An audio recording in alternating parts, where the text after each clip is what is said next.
You're tired, and it isn't the kind of tired that a night of sleep can fix. It's a heavy, quiet weight in your bones that comes from being your own protector for far too long. Maybe you've been criticized for being stagnant or unproductive, but they don't see the internal marathon you're running just to keep your head above water. To love the version of you that is currently in survival mode, you first have to acknowledge that staying alive is, in itself, a full-time job. It's okay if all you did today was breathe and endure. Think about the sheer volume of energy it takes to wake up and face a world that feels like it's constantly asking for more than you have to give. When you are in this state, your brain isn't thinking about hobbies or career goals or the future. It is narrowed down to the next 10 minutes. It's wondering if you can handle the next phone call, the next grocery trip, or the next conversation. This is a lonely kind of exhaustion because it leaves no outward bruises. You look fine to the person standing in line behind you, but inside, you are bracing for an impact that hasn't even happened yet. You are holding your breath without realizing it. We often judge ourselves by what we produce, but when you are struggling to survive, your production is your pulse. It is the fact that you got out of bed, even if you went straight to the couch. It is the fact that you fed yourself, even if it wasn't a balanced meal. We carry so much shame for this lack of vibrancy, comparing our internal winter to everyone else's external summer. But there is a profound, quiet dignity in the way you keep going when the engine is running on fumes. You are not lazy. You are not failing. You are overextended in a fight that no one else can see. Imagine a soldier who has been on the front lines for years without a break. We would never expect them to come home and immediately start running a business or hosting dinner parties. We would understand that they need time to let the ringing in their ears stop. Yet, we don't give ourselves that same grace. We expect ourselves to heal while we're still being wounded. We expect ourselves to be on when our internal battery has been at 1% for months. This exhaustion is your body's way of begging you to stop fighting yourself. It's the sound of your spirit saying, I can't carry the world and my own safety at the same time anymore. There is a specific kind of grief in this tiredness, too. It's the grief for the person you used to be, the one who had hobbies, who laughed easily, who didn't feel like every task was a mountain. You might miss that version of yourself so much it hurts, and that makes the current version of you feel like a disappointment. But that person isn't gone. They are just resting behind a very thick, very necessary shield.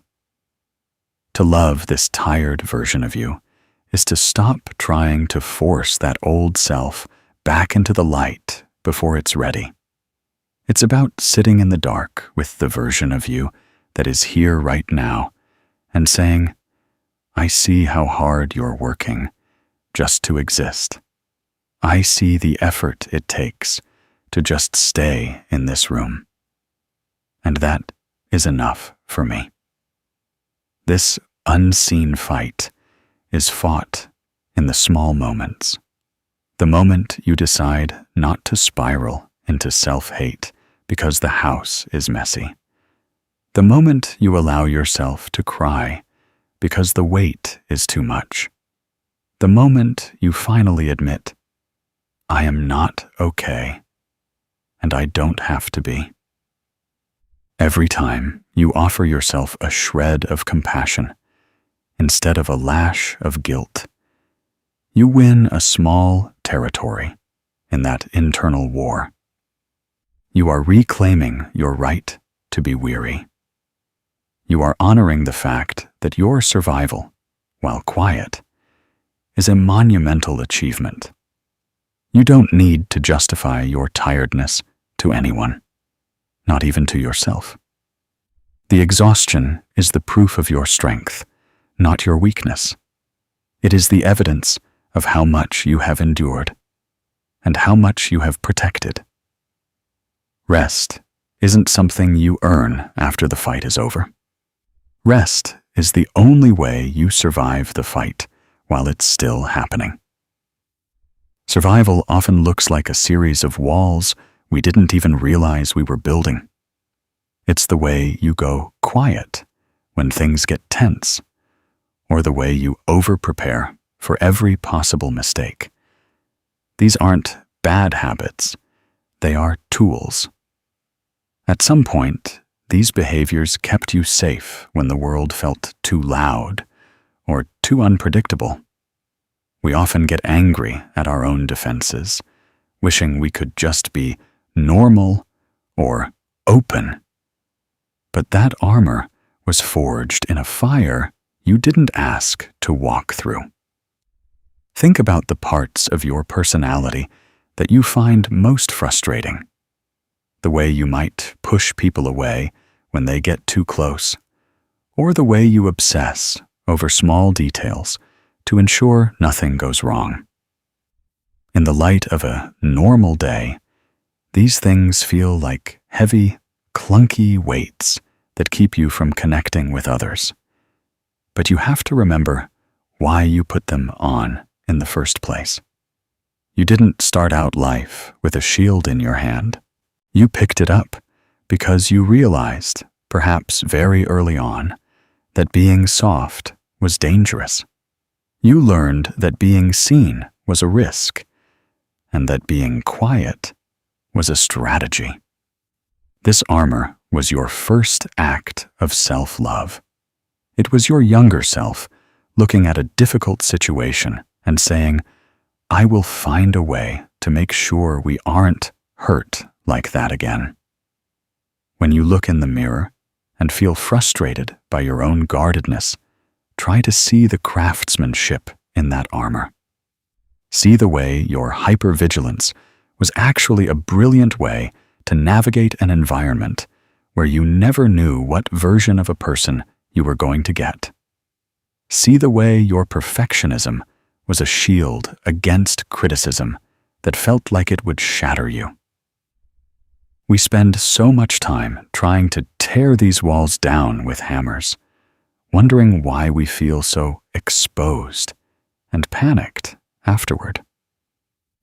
We treat our defenses like enemies, but they are actually the most loyal parts of us. They have stayed awake while we tried to sleep. They have stood at the gate when we were too tired to watch.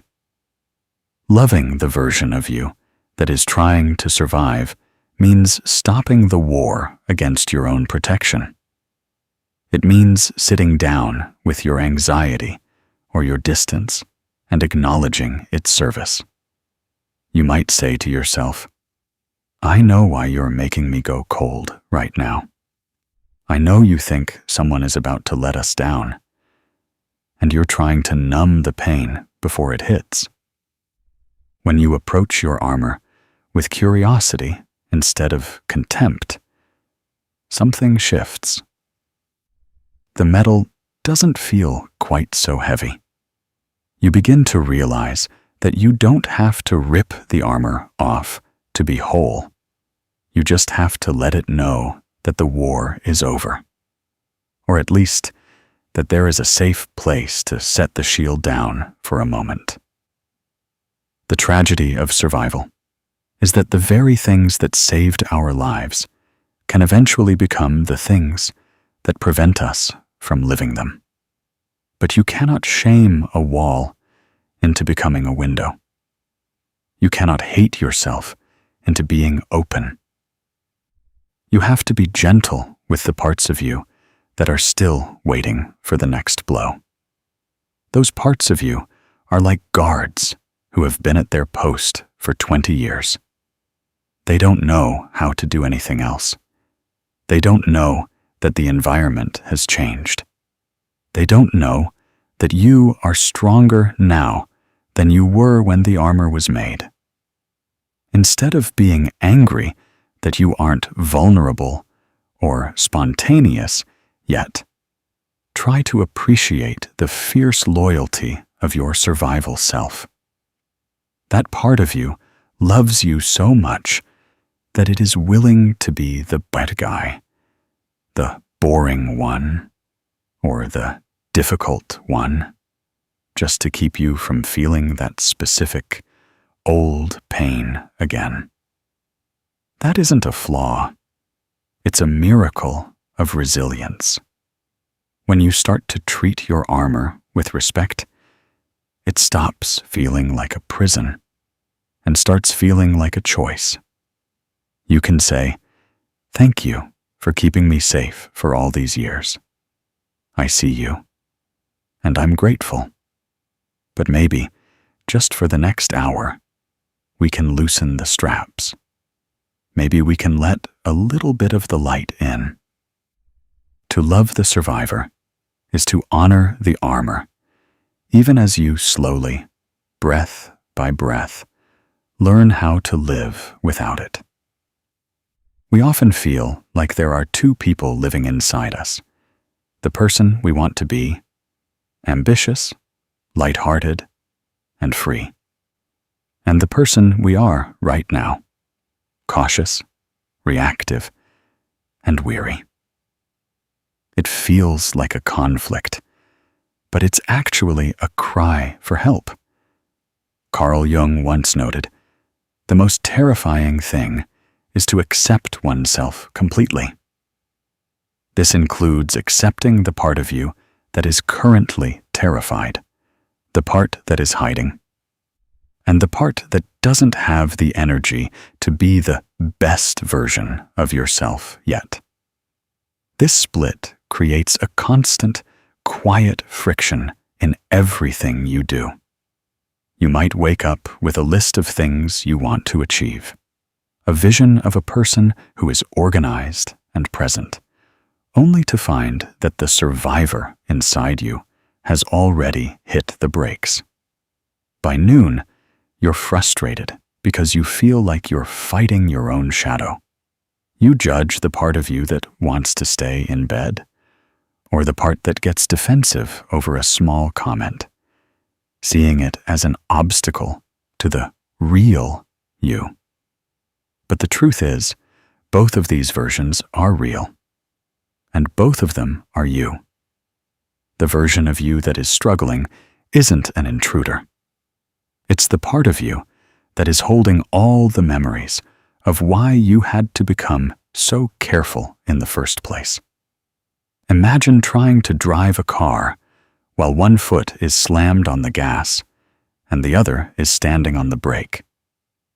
That is what it feels like to live with this internal split.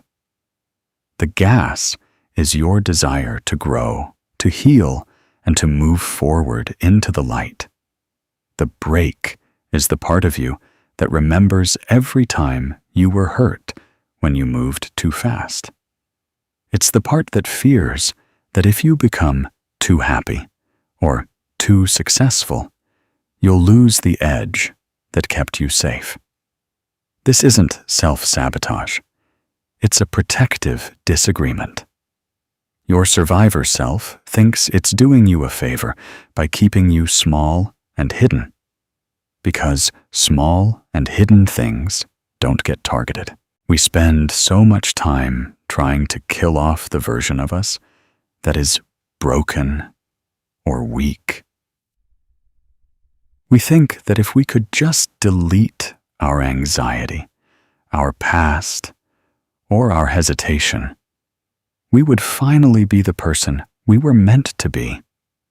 But healing isn't about subtraction. It's about integration. It's about realizing that the person you want to be needs the strength of the person who survived. You cannot have the bloom of the flower without the grit of the roots that pushed through the dark soil. When you reject the surviving version of yourself, you are rejecting the very part of you that has the most endurance. You are turning your back on the hero of your own story. There is a profound loneliness in being divided against yourself. It feels like you are never fully present because one half of you is always looking over your shoulder, criticizing the other half. You might feel like a fraud when you're out with friends, smiling and laughing, while the survivor inside is counting the minutes until you can be alone again.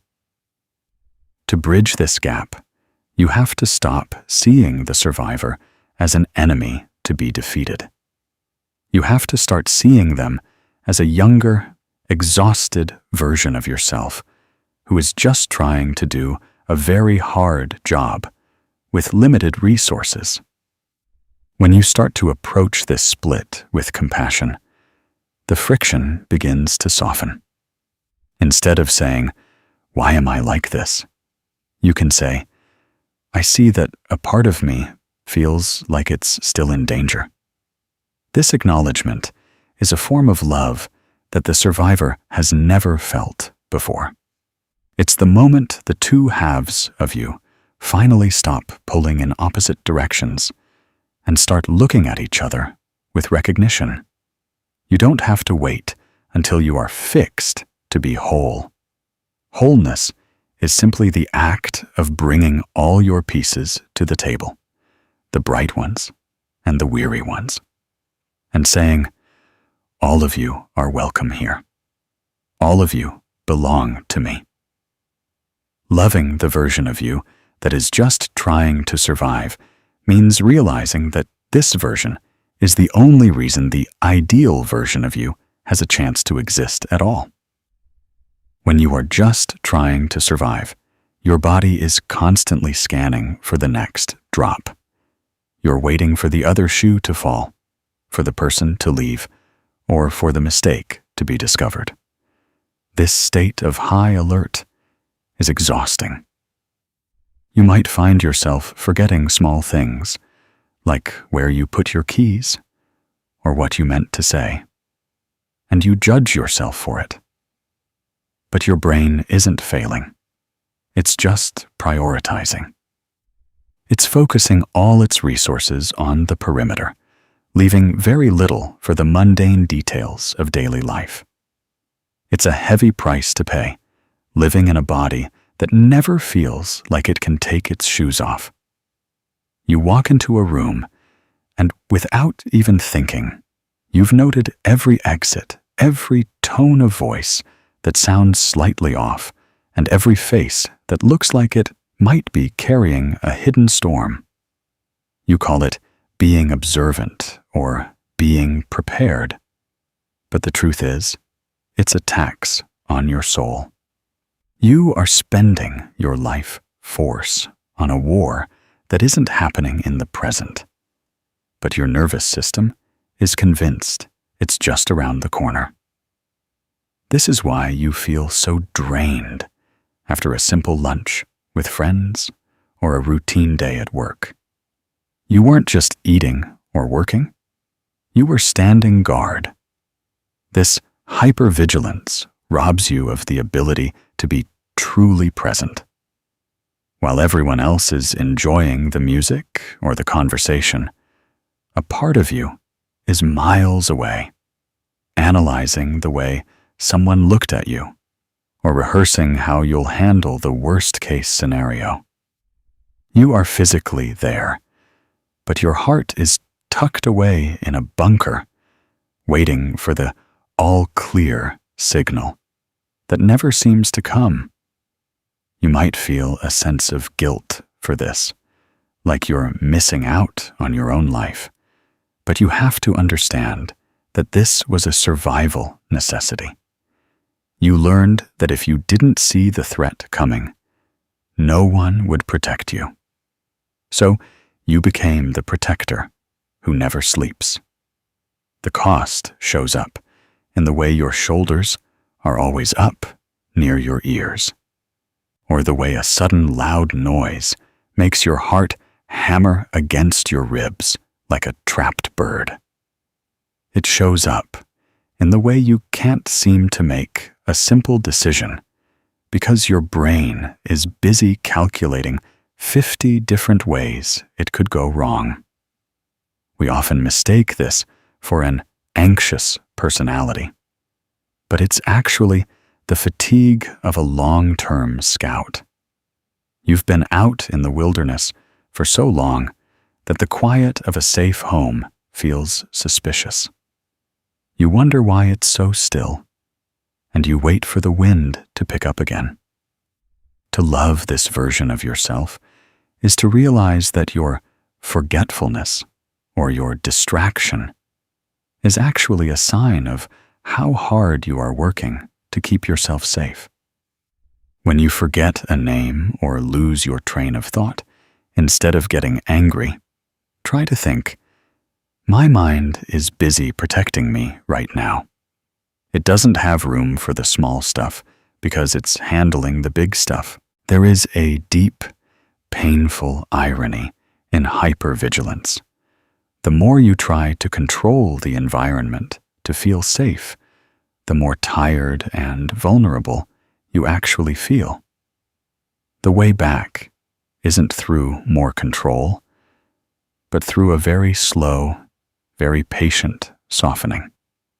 It's about noticing the moments when you are safe, truly safe, and gently telling your system, you can blink now. You can look away from the door. Nothing is coming for us today.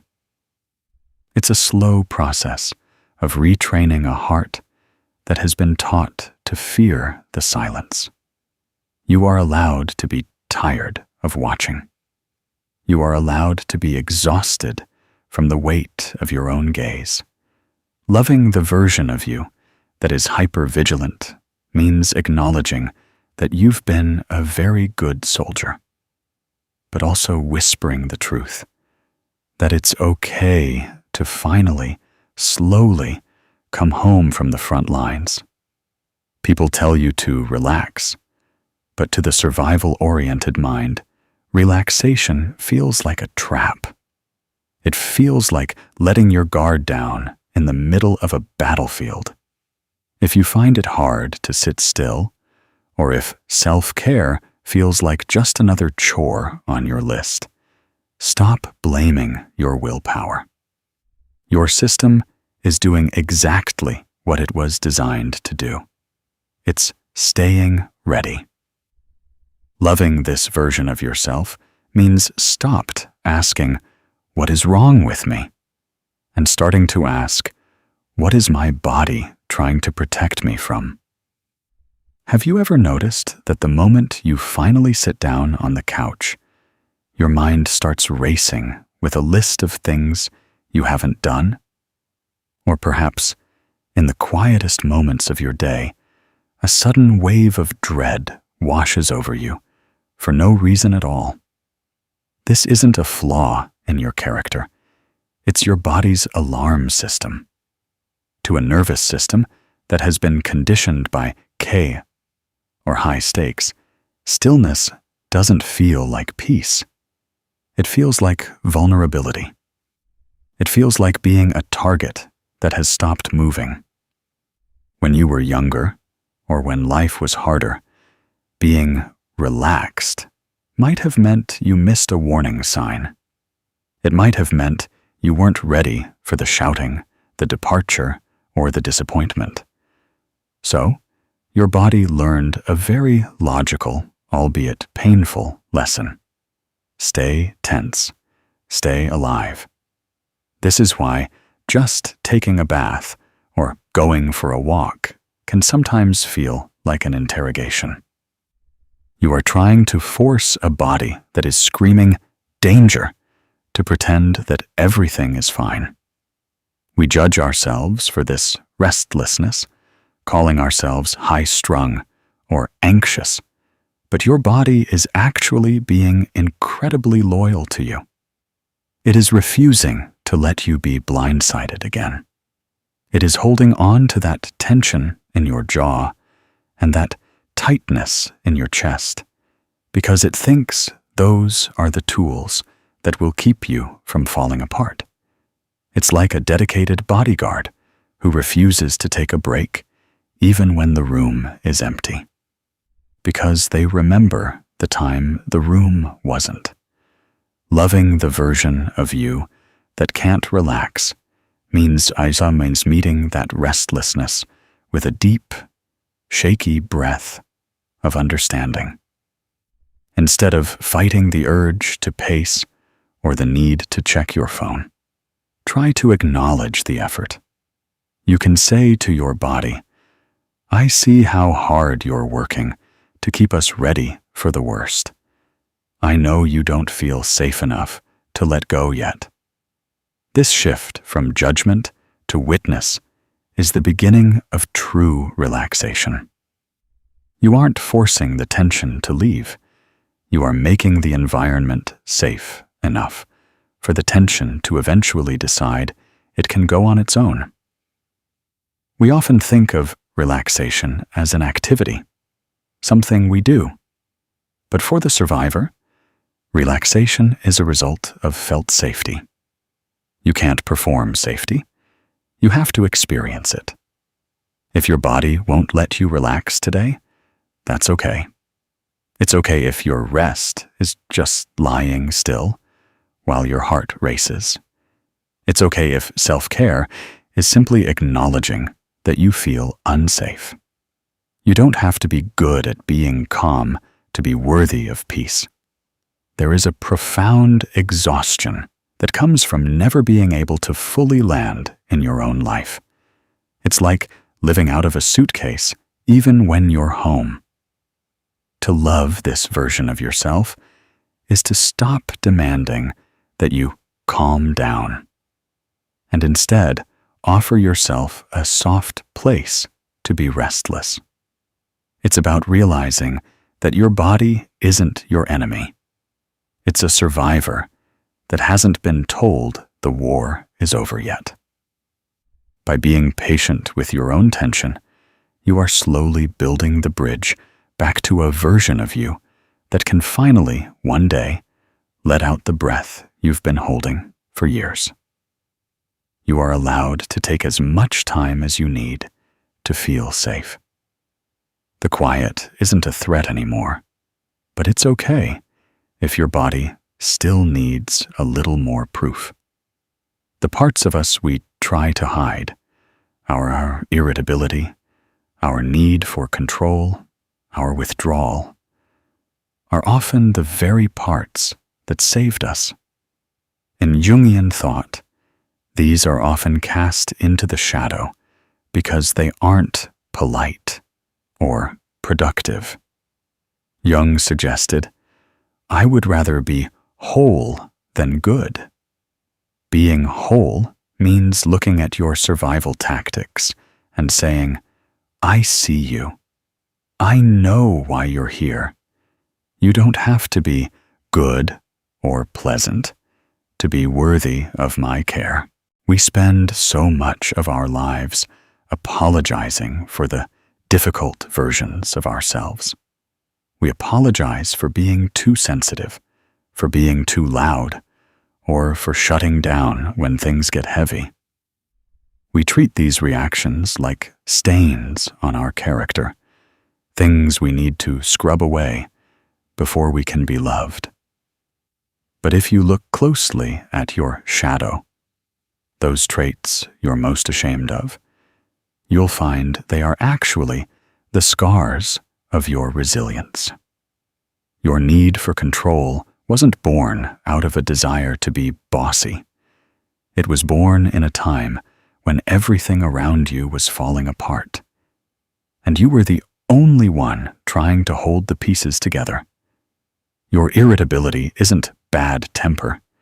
It's the sound of a nervous system that has been pushed past its limit for far too long. When we try to be only good, we end up cutting off the very parts of ourselves that have the most strength. We want the peace, but we reject the protector who fought for it. We want the connection, but we shame the caution that kept us from being destroyed. Integrating the shadow means stopping this internal segregation. It's about inviting the messy version of you to the table and realizing that you wouldn't be here without them. That version of you, the one who is angry, the one who is scared, the one who pushes people away, is the one who stayed awake during the darkest nights of your life. They deserve your gratitude, not your exile. There is a profound healing that happens when you stop trying to fix your shadow and start trying to listen to it. Instead of shoving your anger into a corner, try asking it, "What are you trying to protect?" Instead of hating your tendency to withdraw, ask it, "What do you need to feel safe right now?" When you treat these parts of yourself with the same tenderness you'd give a wounded person, they stop being so loud and disruptive. They don't have to scream for your attention anymore because they finally feel seen. They stop being symptoms and start being partners in your journey. Loving the version of you that is just trying to survive means realizing that wholeness is much more beautiful than perfection. Perfection is a mask that doesn't breathe, but wholeness is a living, breathing reality that includes your pain, your history, and your defenses. It is the brave act of saying, "I am all of this." It is acknowledging that the person who is currently struggling is not a detour from your real life. They are the heart of it. They are the ones who are doing the heavy lifting right now. To integrate your shadow is to stop being your own harshest critic and start being your own most loyal ally. It's realizing that you don't have to be healed to be worthy of respect. You don't have to be easy to be worthy of love. You just have to be you, all of you. By bringing these hidden, survival-driven parts of yourself into the light of your own compassion, you stop being a house divided. You become a person who can finally stand tall, not because you have no shadows, but because you have finally learned how to walk with them. You are allowed to be complicated. You are allowed to be a work in progress. And most importantly, you are allowed to love every single piece of the person who made it through. You can't shout your way out of survival mode. You can't shame yourself into feeling safe. Healing starts with a very quiet, very gentle, internal diplomacy. It's about noticing when you're spiraling and saying to yourself, "I know you're scared right now," and that makes sense. It's treating your current self with the same patience you would give a friend who is going through the worst week of their life. If you wouldn't kick a person while they're down, don't do it to the version of you that is struggling to stand. Most of us are practiced in the art of internal warfare. We have a voice in our heads that acts like a harsh drill sergeant, thinking that if it just yells loud enough or points out our flaws sharply enough, we will somehow fix ourselves into being better. But you cannot bully a flower into blooming, and you cannot criticize a heart into feeling secure. Internal diplomacy is the radical act of laying down those weapons. It's the moment you stop seeing your anxiety or your shutdown as a rebellion and start seeing it as a negotiation. You begin to realize that the part of you that is acting out is actually just a part of you that feels unheard. Think of those moments when you feel completely overwhelmed by a small task. Maybe it's just answering an email or folding the laundry. The old way was to call yourself lazy or useless. Internal diplomacy suggests a different path. It's pausing and whispering to that overwhelmed part. I see that this feels like too much today. What is the smallest, safest thing we can do together? This isn't giving up. It's building trust. You are proving to your survival self that you are no longer its enemy. You are showing that you are a partner who is willing to listen to the fear instead of just trying to suppress it. These acts of diplomacy are small, but they are monumental. They happen when you choose to take a 5-minute break because your chest feels tight, even though your to-do list is miles long. They happen when you stop mid-sentence during a self-critical thought and say, "Wait, that's not true. I'm doing the best I can with what I have." You are essentially learning how to parent your own pain. You are becoming the advocate that perhaps you didn't have when you were younger. You are creating an internal atmosphere where it is finally safe to be human, to be tired, and to be uncertain. When you practice this diplomacy, the survival part of you starts to realize it doesn't have to carry the whole world alone anymore. It starts to lean on the wise part of you. It's a slow transition from a dictatorship of fear to a democracy of care. You start to notice that the more you validate your own feelings, even the ugly or irrational ones, the less power they have over you.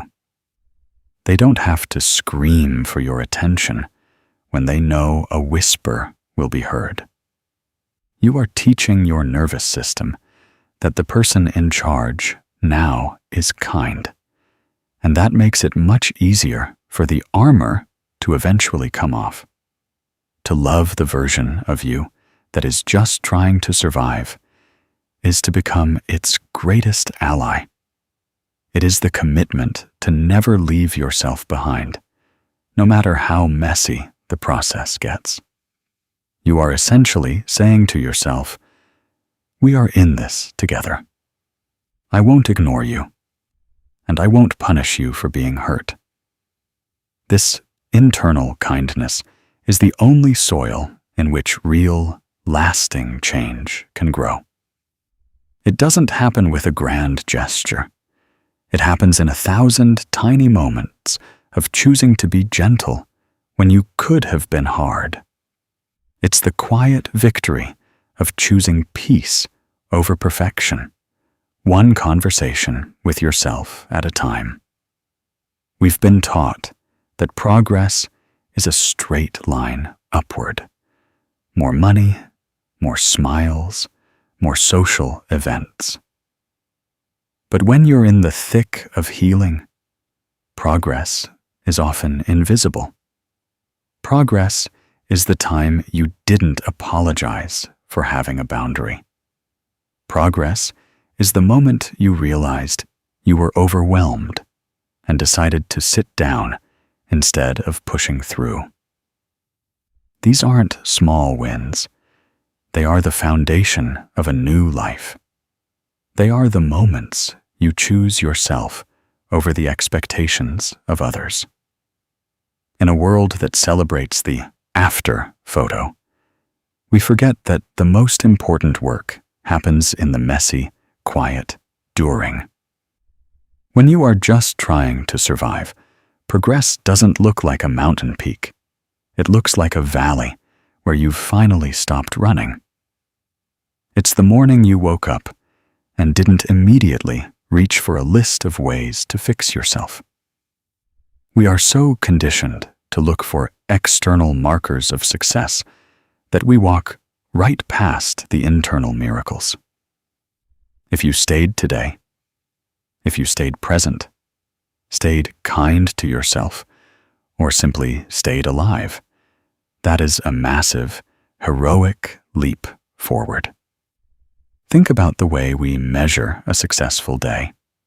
Usually, it's by how much we crossed off a list. But for the version of you that is healing, a successful day might be the day you finally felt a real emotion instead of just numbness.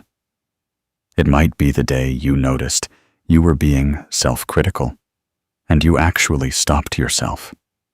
These shifts are microscopic to the outside observer, but they are seismic shifts in your internal world.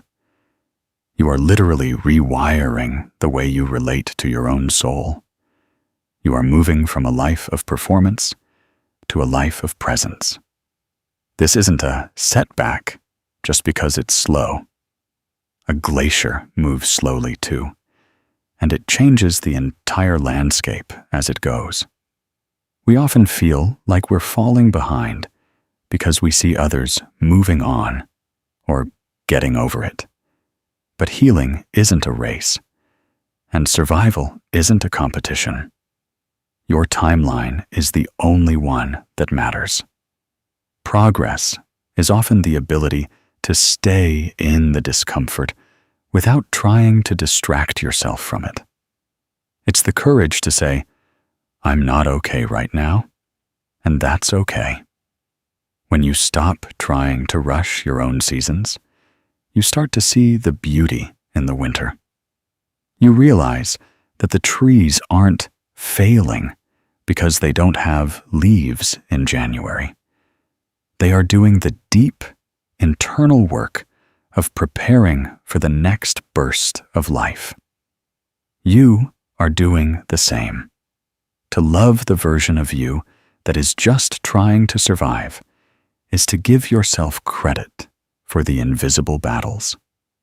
It's acknowledging the strength it took to keep your heart soft when it would have been so much easier to let it turn to stone. It's honoring the fact that you are still here, still trying, and still willing to believe that things can be different. Don't let a society that values more tell you that your enough isn't plenty. Every time you choose compassion over a critique, you have progressed. Every time you breathe through a trigger instead of being swept away by it, you have won. You are not behind in life.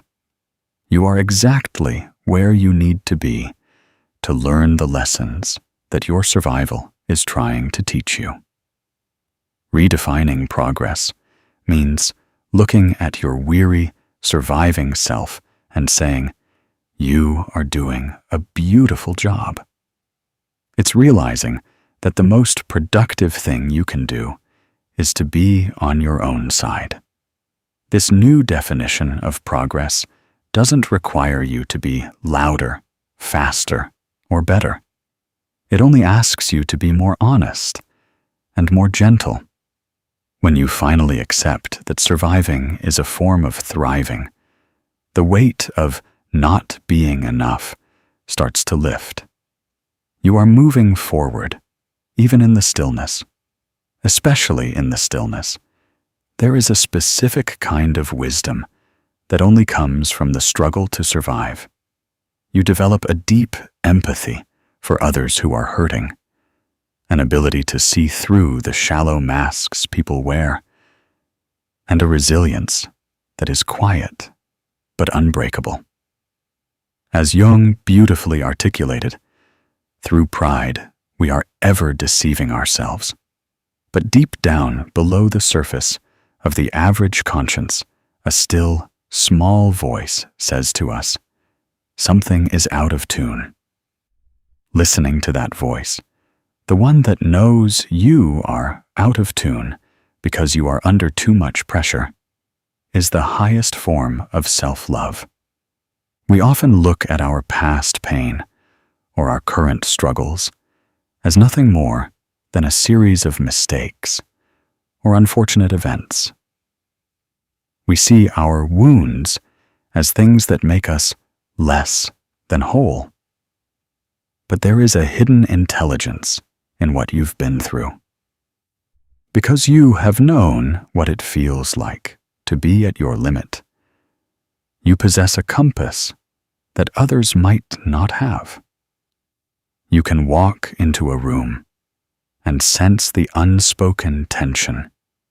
You can look at a friend and know, without them saying a word, that they are struggling to hold it together. This isn't just sensitivity. It's a profound, hard-earned knowledge of the human condition. Your wound has given you eyes that see beneath the surface of things. When you are in survival mode, you are forced to strip away everything that isn't essential. You learn what actually matters when the world feels like it's ending. You learn that the perfect life everyone else is chasing is often a hollow shell, and that real value lies in a moment of genuine peace, a breath of clean air, or a hand that stays held when things get dark. This wisdom is a gift, though it's one that came at a price no one should have to pay. It's the ability to find beauty in the cracks of a broken sidewalk. It's the strength to stay soft in a world that rewards being hard. Jung's still, small voice is your internal guide, and it's often loudest when you are most tired. It's the voice that tells you that the life you were living, the one of constant pleasing and performing, was the thing that was actually out of tune. Your survival mode is actually a radical act of honesty. It is your soul refusing to pretend anymore. It is saying, I cannot do this the old way. There is so much intelligence in that refusal. By acknowledging that things are out of tune, you are finally giving yourself the chance to find a melody that actually fits who you are now, not who you were told to be. To love the version of you that is just trying to survive is to respect the lessons your pain has taught you. You are more discerning now. You have better boundaries, even if they feel difficult to others. You have a deeper capacity for truth. These aren't scars to be ashamed of. They are the marks of an expert navigator who has survived a storm. You don't have to wish the wound away to be happy. You can learn to live from the place of wisdom it created. You can use that still, small voice to build a life that is finally, for the first time, in tune with your own heart. This wisdom doesn't make the struggle easy, but it makes it meaningful. It reminds you that you aren't just hurting. You are becoming more aware. You are developing a soul that has depth and texture. The version of you that is surviving right now is gathering a type of strength that can never be taken away, because it wasn't given to you by luck. It was built by you, brick by brick, in the dark. Honor that wisdom. Trust that voice. You know more than you think you do, simply because you had the courage to feel the weight of it all and keep going anyway. You don't have to earn the right to exist. You don't have to be healing perfectly or growing at a certain speed to be valuable. The version of you that is just trying to survive is not a broken version of you. It is the bravest version of you. It is the part of you that refused to give up when things got heavy. Take a breath and let the pressure go, even if it's just for this moment. You are doing enough. You have done enough. And you are enough, exactly as you are right now. We live in a world that treats self-improvement like a competitive sport. We are told that if we aren't constantly evolving, we are falling behind. But when you're in the thick of survival, the most radical thing you can do is to stop trying to move. It's the permission to simply sit in the chair, to stare out the window, and to not have a plan for the next hour. We carry so much guilt for our stillness, as if being unproductive is a moral failing. But your worth is not a paycheck. It's not a clean house. And it's certainly not a smile you have to force for the sake of others. Your worth is inherent. It was there the day you were born. And it is there right now, even if you feel like you're operating at 0%. Think about the sheer exhaustion of trying to fix yourself while you're still hurting. It's like trying to repair a ship while it's in the middle of a storm. Sometimes, the only job is to stay afloat. If you didn't learn a new skill today, if you didn't reach a breakthrough in therapy, or if you didn't even manage to think a positive thought, you are still a success. You are a success because you are still here, holding the line. Loving the version of you that is just trying to survive means looking at your unproductive days not as wasted time, but as necessary sanctuary. It's recognizing that just being is actually a high-level skill that takes immense courage to practice.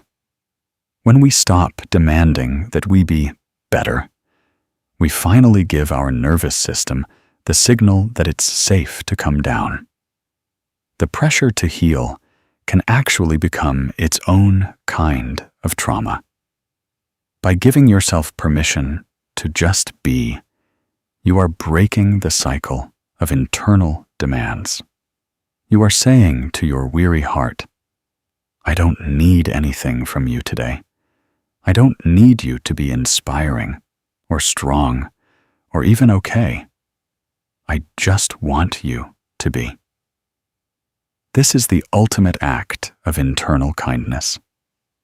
It's the moment the survivor inside you can finally drop the heavy bags they've been carrying and realize they aren't going to be kicked out for being tired.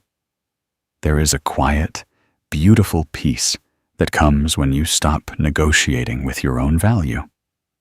You don't need to justify your existence with a list of achievements. You are allowed to take up space. You are allowed to eat, to sleep, and to breathe without feeling like you owe the world a debt for it. The version of you that is struggling right now is doing something incredibly difficult. They are enduring. And endurance deserves respect, not a critique. You are allowed to be under construction for as long as it takes. there is no deadline for your heart to feel light again. Take this moment to truly hear this. You are not a project to be finished. You are a human being to be held. The version of you that is just trying to survive is doing the most important work of all. They are keeping the pilot light on. They are making sure that when the spring finally comes, there is still someone there to feel the sun. So, let go of the shoulds. Let go of the what ifs.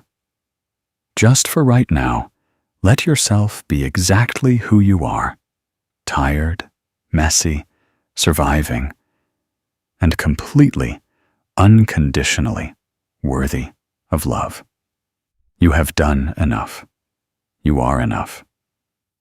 As you finish these words, take a moment to notice the air in the room and the weight of your own body. You might still feel that familiar hum of tension, or perhaps a small, quiet space has opened up where there used to be only pressure.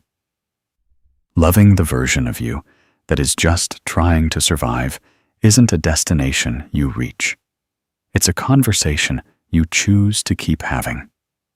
It's the decision to stop being your own harshest judge and start being your own most consistent sanctuary. Remember that healing doesn't have to look like a grand transformation. Sometimes, the most profound healing is simply the absence of self-hatred. It is the quiet realization that you are no longer willing to mistreat yourself for being tired, or for being scared, or for being human. You have traveled through a landscape that would have broken many others. And the fact that you are here, seeking a way to be kinder to your soul, is the greatest evidence of your strength. As Carl Jung once suggested, the goal isn't to become perfect, but to become whole. Wholeness includes the survivor, the protector, the weary traveler, and the one who is still waiting for the light. You don't have to leave any part of yourself behind to move forward. You are carrying a history, yes, but you are also carrying a future that is allowed to be softer than your past. Give yourself the grace to go slowly. Give yourself the permission to be exactly where you are. The war is ending, and you are finally allowed to come home to yourself. If these words met you exactly where you are today, please consider subscribing. And tell me, which part of your invisible armor are you learning to be more gentle with? If you know someone who is currently in the thick of their own unseen fight, share this video with them. A small reminder that they are doing enough can be the bridge to a moment of peace. Thank you for being here and for choosing to be on your own side today.